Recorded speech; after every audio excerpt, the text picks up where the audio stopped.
denak kutitu daitezela. Akordeon taldeko kideak, lehen hilaran dauden, akordeoa jo duten 4 gazteak, eskolako gaztetxoenak, perkusioa jo dutenak, saxofoia eta nola aztu gabe, garzo abeslari gonbidatua, Luciano Uribesalgo, denak Susana Zenfiloren gidaritzapean. Txalo bero bat mesedez.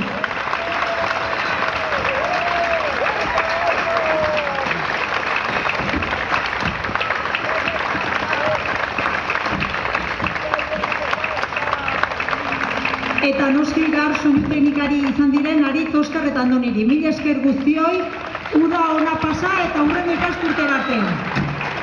Eta nada ez, Aina Aiartzari, aurkezlea.